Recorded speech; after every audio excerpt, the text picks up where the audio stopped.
Kamusta pong muli mga katambay? Si Kamanong po, nagbabalik po muli para po magkomento po sa inyo dito po sa Tambayang Makabayan. Magandang umaga po, tanghali, hapon, gabi, madaling araw po sa atin lahat. Saan man sulok na ating bansa o mundo tayo naroon, naway maingatan po tayong lahat mga kabayan. Komentuhan na po natin. Ito pong talagang ang Comelec po, talagang pinaninindigan po talaga yata na talagang hindi ipoproklama ang Duterte Youth mga tambay. Talagang matindi. At may pahayag po ang Duterte Youth na talagang meron pong silang nakalap na impormasyon na talagang sila ay hindi yata ipoproklama dahil meron yata gustong papasukin yata ang Comelec. Ayon po rito sa party list ng Duterte Youth. Hindi lang naman po Duterte Youth mga tambay eh. Pero umpisahan po muna natin ito. Pakinggan po natin ang balita at komentuhan po natin. Grabe ang Comelec, ano? Grabe. Binigyang diin ng Duterte Youth Party List na pinupolitika sila ng Commission on Elections o COMELEC.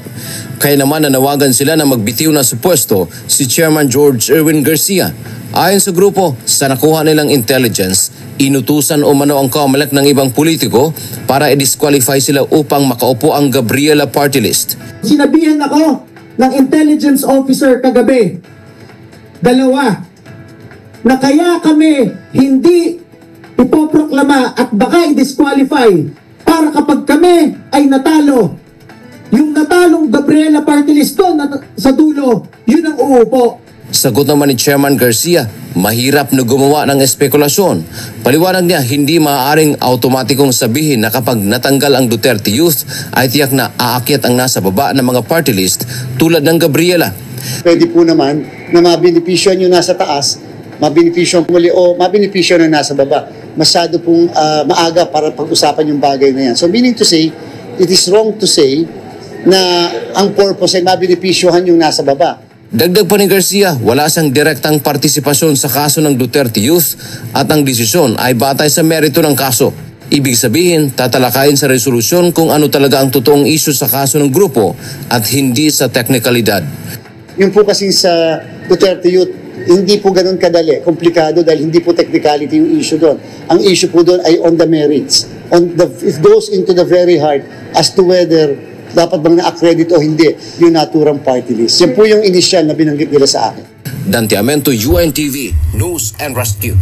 Diyos. Grabe, no? Talagang Duterte Youth lang talaga halos ang tinutukan. Pero yung napakaraming may issue ng kaso, lusot. Doon ka magtataka eh.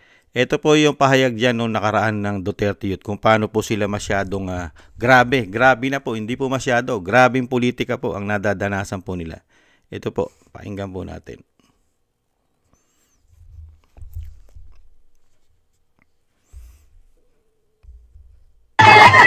Magandang gabi po sa inyo. Sana pakinggan tayo ng Korte Suprema.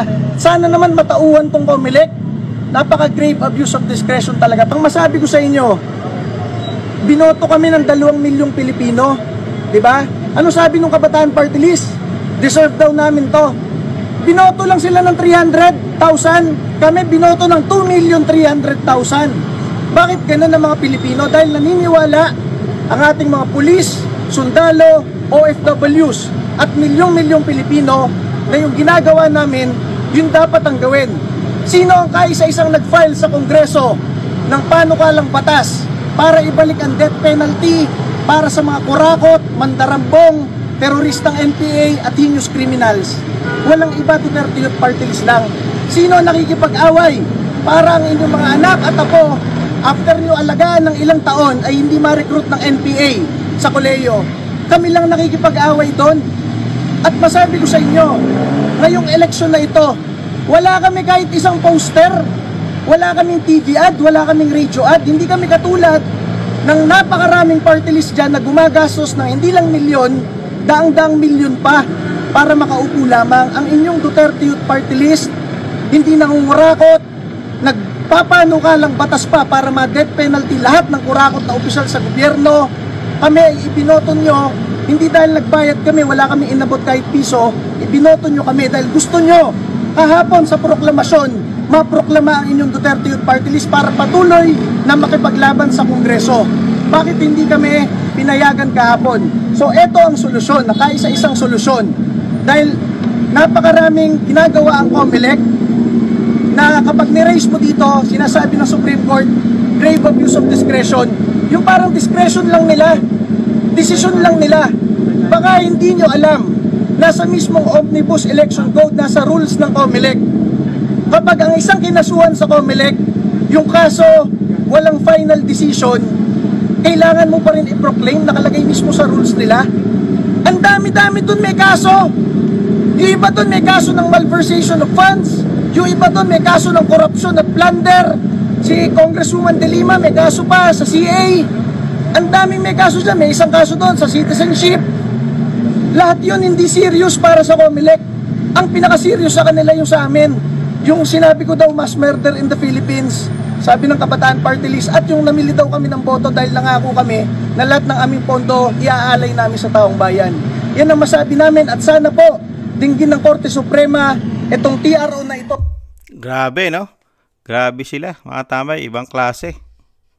Ito na lang ang huli nating mapupuntahan. Ibang klase po ang COMELEC, iba. Talagang may tinitingnan at tinititigan po, mga tambay. Sino kaya ang politiko ang kumukumpas, mga tambay? Grabe, no? Ito po, tingnan po natin isang politiko, yung isa pong nanalo rin na si Guanzon. Dating COMELEC chairman din po ito, mga tambay, o dating kasama po. Parang naging sa COMELEC din po yata ito. Nanalo po pero hindi rin po yata maproklama. Ito po naman ang dahilan niya kung bakit po siya hindi rin maproklama. Isama po natin. Kahit na-proclaim ka na, naka-oath ka na, hindi ka pa rin makaupo pag hindi ka nag-surrender oath dyan sa speaker. Abay, kung ganyan po pala, pwede po pala ang speaker, pwede niya mabito o mawalang bisa ang boto ng tao sa 391,075 votes namin. Hindi pa rin kami makaupo kahit may order na sa Korte Suprema. Ano yan? Anong klaseng speaker yan? Talagang obvious na po yan, na yan ay paghihiganti. Itong mga Marcos ay mapaghiganti o vindictive. At itong si Speaker Romualdez ay kasama po dyan bilang pinsan niya. She is part of the Marcos. Kahit na-proclaim ka na, naka-oath ka na, hindi ka pa rin makaupo pag hindi ka nag-surrender oath dyan sa speaker. Abay, kung ganyan po pala, pwede po pala ang speaker, pwede niya mabito o mawalang bisa ang boto ng tao sa 391,075 votes namin. Hindi pa rin kami makaupo kahit may order na sa Korte Suprema. Grabe, no? May order na sa Korte Suprema. Hindi pa rin siya makaupo at binibito pa rin. Grabe, no? Yan, pinaratangan niya na po ang speaker at administrasyon po ng Pangulong Marcos. Grabe po. Grabe yung sa paghihigante. Grabe, no, mga kababayan.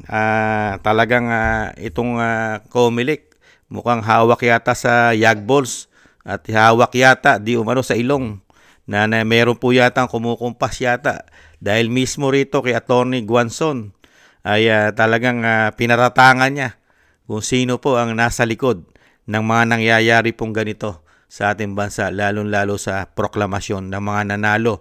Pagka po alam nila na hindi para sa kanila, ay talagang binibigyan po ng malaking problema. Katulad po ngayon, ang nangyayari po sa party list. Ang tagal na po tapos na po. At talagang questionable pa ang naging halalan natin ng 2025 dahil napakarami pong issue ng korupsyon. Mga kababayan, di po ba? At napakarami pong overvoting ang issue. Mahigit 17 million. Hindi po bababa sa 17 million po, mga tamay. Grabe po ang overvoting, mga kababayan. O hindi nabilang na boto. Grabe, no? Yung mga hindi nabilang, grabe karami dahil hindi tinanggap ng machine. Dahil nga po merong sinasabi kung ano-ano ang machine na over na raw ang voting mo kaya hindi na ina-accept. Kaya napakarami pong boto ang hindi nabilang, mga kababayan. Hindi bababa raw sa 17 million. Biruin mo yun. Tapos yung ine-expect mo na panalo, lalo sa Mindanao at Bisaya, silang mga hindi nanalo. Yung may mga solid vote, Grabe po ang talagang issue dyan sa COMELEC. Lalo sa itong 2025 na pandaraya di umano. Napakarami pong nagpapatotoo riyan na talagang malawakan dayaan na nangyari itong 2025. Lalo sa pangunguna ni Attorney Glenn Chong at ni Attorney Harold Respicio. Talagang pinag-aralan nila, nakita nila ang sistema at talagang may mga ebidensya rin si Attorney Glenn Chong. Mapakarami niya po ebidensya ng dayaan sa COMELEC, mga kabayan. At magsasampa na nga raw yan ng mga impeachment eh. Pero dito mga kabayan, nakakagulantang lang. Ano? Ilang araw na, linggo. Ayaw pa rin nila iproklama ang Duterte Youth. Itong Duterte Youth Party List.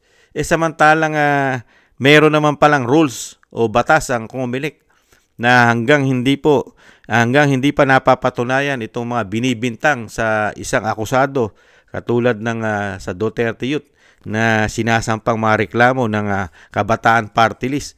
Hanggat hindi pa nare-resolba, iproklama mo. Dahil yun pwede iproklama dahil hindi pa naman nare-resolba. Bakit sila ayaw nila iproklama? Doon ka makakita talaga ng biases. Samantalang yung binanggit mismo na ito po, napag-usapan na natin ito, na-i-vlog na po natin ito, na talagang bakit yung iba may mga kaso, may kaso pa, may usapin pa sa Korte Suprema katulad ng Dilima. At meron pa rin binubuksang kaso yan sa Pulburon, sa lower court, sa Bikutan. Di po ba? At yung isang matindi, citizenship ang problema. May problema sa citizenship at may mga kaso sa ating bansa. Yung senador na proklama si Tulfo, walang issue, walang delayment. Di po ba? At napakarami pang may issue ng vote buying. Meron pang usapin sa ombudsman. Di po ba? Yung nandun sa probinsya ng Batangas. Di po ba? Grabe. Kaya dito makikita mo talaga na kahit ano sabihin ng COMELEC, napakahirap paniwalaan. Bakit itong mga sinasabing nakasuporta at Duterte, basta sa Duterte, talagang iniipit nila. Grabe. Ganun po ba, Mr. Chairman? Kasi napaghahalata po kayo dahil una-una, abogado po kayo ng pamilya Marcos. Matagal po kayo abogado. Lalo na napagkikita na po kayo ng mga Pilipinong napakatagal na panahon na. Magmula pa po nung kayo ay mag-file ng, sa COMELEC. Sa COMELEC din po kayo nag-file eh. Nung kayo ay abogado ng Pangulong Marcos, di ba? Para petisyonin nyo rin na nadaya ang Pangulong Marcos nung panahon ni Leni Robredo ng Vice President, di ba? Kayo ang napagkikita ng mga Pilipino. Napakatagal nyo na abogado ng pamilya Marcos. Hindi kaya, Chairman, na ang nagpapatakbo pa rin sa inyo, di umano ay pamilya Marcos at pamilya Romualdez? Hindi kaya? Dahil mismo isang abogado rin, isang abogado na si Attorney Guanzon, ay talagang tahasan sinasabi niya na nagpapatakbo at kumukontrol ay ang speaker at ang pamilya Marcos. Grabe, no? Ano na nangyayari sa ating bansa? Yung binoto ng mahigit 2 milyon na sinasabi ng Kabataan Party List, binoto sila ng 2,300,000 plus, ay walang saysay sa COMELEC dahil may kumukumpas dito ayo kay Attorney Guanzon. Grabe, nakakalungkot lang po mga tambay. Kaya lang, paano magre-resign yan? Sige nga. Kapit tuko yata sa katungkulin. Dahil malaki yata ang pakinabang pag ikaw ay nasa COMELEC. Kaya tama yung sabi ng mga kababayan natin eh. Talagang ang pinakakurap, kasama sa pinakakurap ang COMELEC. Grabe daw po corruption dyan sa COMELEC. Nagkakatotoo ba? Mga kababayan? Wala nang katiwa-tiwala ang mga Pilipino sa COMELEC ngayon eh. Grabe eh. Imbis na independent ka, independent ito. Ito ay naglilingkod sa taong bayan pero ngayon sa nakikita natin, mayroon pang nagsasalita na mga abogado katulad ni Guanzon. Mukhang sa politiko na po sila naglilingkod ngayon eh. Nakakalungkot na meron tayong mga ganito sistema sa ating bansa. Kay gulo-gulo, napakagulo na sistema. Saka bias. Nakikita ng taong bayan kung paano maging bias ang COMELEC. Merong mga malalaki ang kaso, sangkot pa sa droga, korupsyon, pamemeke ng pagkatao, citizenship. Hindi pa sigurado na siya 100% Pilipino. Dahil siya naging citizenship o naging American citizen, pero nadeklara. Grabe. Kaya ano na lang po ang solusyon dito mga tambay. Wala tayong maasahan sa men in uniform natin eh, di ba? Wala po tayong maasahan sa men in uniform natin. Mga tulog po yata. Lalong-lalo po yata ang ating mga matataas na men in uniform, mga general. Yung mga general po yata natin, mga tulog, mamatsyag-matsyag lang. At talagang mahimbing yata sa pagkakatulog sa nangyayari sa politika sa ating bansa. Okay lang sa kanila. Ang nangyayari po, laganap na korupsyon, may issue pa ang Commander-in-Chief ng Pulburon at grabing problema sa COMELEC. Di po ba? Okay lang po sa mga men in uniform natin, kaya wala po tayong aasahan dyan . Kontrolado yata ng mga politiko ang matataas na opisyal ng ating bansa, lalo sa men in uniform. Hindi naman po lahat, mga kababayan. Meron naman po dyan nakakita ng nangyayari sa ating bansa. Kaya lang po hindi po sila makakibo, hindi pa makaimik. Dahil nga po una-una, hindi po sila yung mataas. Sumusunod pa sila sa pinakamataas sa kanila mga commander-in-chief, mga general. Di po ba? Kaya nakakalungkot lang po. Kaya ang mga Pilipino nagsasakripisyo. Meron po tayong mga lingkod bayan na nagbabantay rin sana ng kapayapaan ng ating bansa, demokrasya. Pero katulad nga ng men in uniform natin, mga tulog, walang imik, walang kibo sa mga problema ng bansa katulad nito. Politiko na, grabe na ang ginagawa daw ng mga politiko ayon kay Atty. Guanzon. Napakahirap mong i-impeach yan. Paano mo i-impeach ang isang chairman Garcia kung ang papasahan mo o kung saan ka mag-aapila o saan mo isasubmit ng impeachment? Di po ba sa Kongreso? Sino po ba nasa Kongreso? Di po ba yung speaker na pinsan ng Pangulo? Siya rin po ang sinasabi ni Guanzon na nagpapatakbo dyan at nasusunod sa gusto o po pwedeng iproklama. Kaya napakatindi po ng pader na sinasandalan yata ng chairman para ito ay ma-impeach. Nakasandal yata sa pader. Unang-una, abogado pa ng pamilya Marcos. Abogado Di po ba? Tapos yung pinapuputok pa ni Atty. Guanzon, nakasandal pa at talagang ang sinusunod daw di umano ay ang speaker.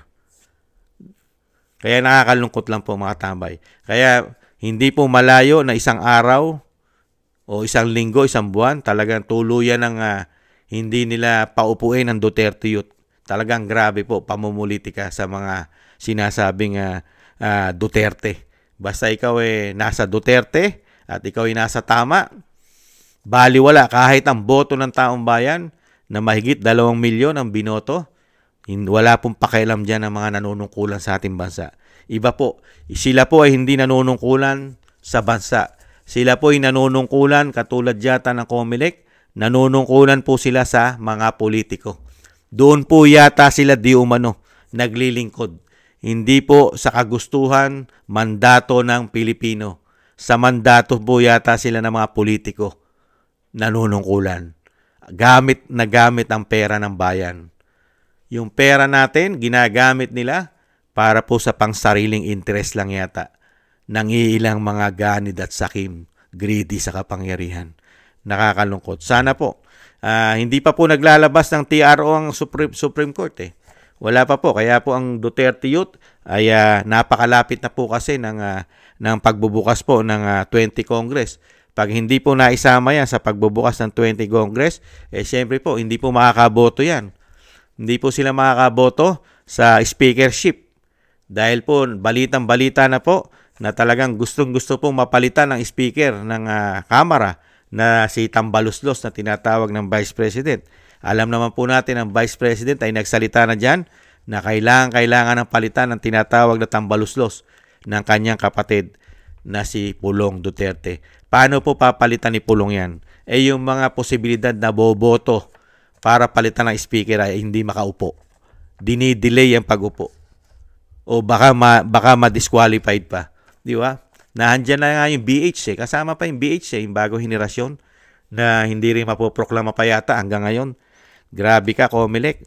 Grabe ka, masyado po napaghahalata kayo, chairman. Kasi, paano kayo hindi mapaghahalata? Abogado kayo ng Pangulong Marcos sa napakatagal na panahon, abogado kayo.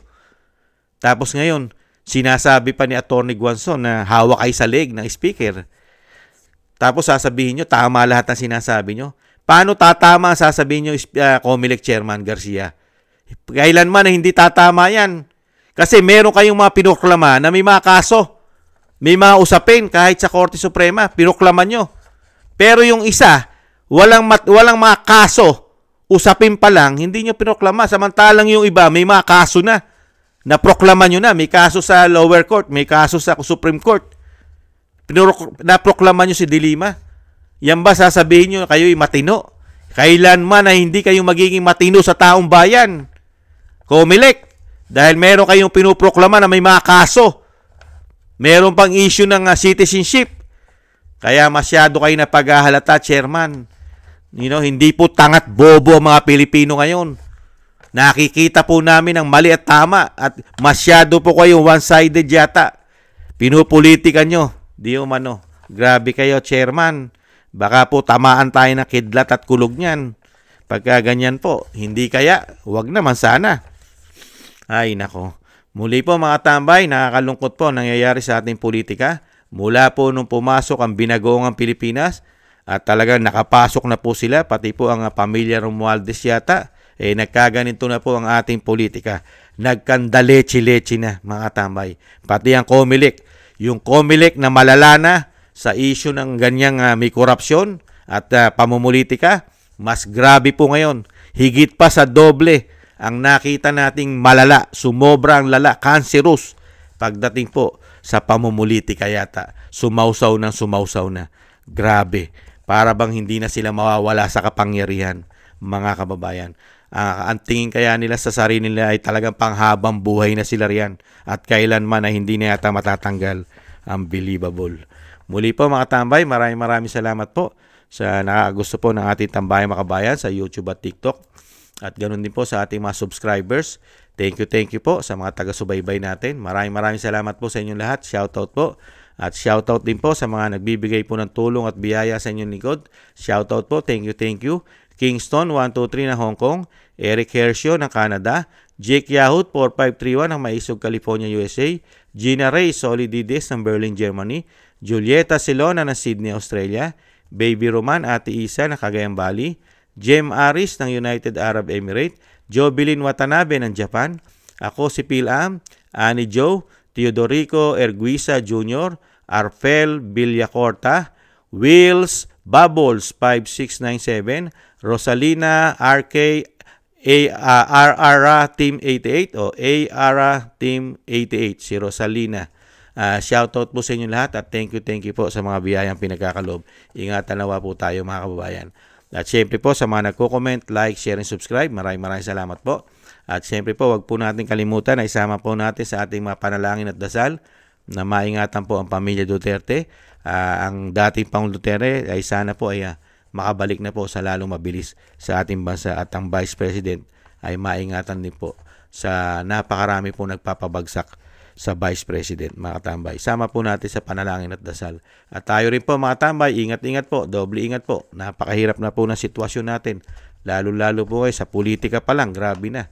Ang politika sa ating bansa, nahandyan pa, nagbalikan pa mga adiktus, mga kriminal, mga kaliwang grupo, lumalakas na naman.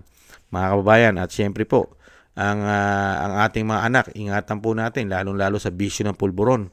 At syempre po, yung makuha pa tayo ng mga kaliwang grupo ang ating mga anak, ma-recruit pa. Sana po, bantayan po natin at ingatan po natin mga kababayan. Thank you po. Sa muli po, paalam po muna. Bye-bye. Ingat po mga kababayan.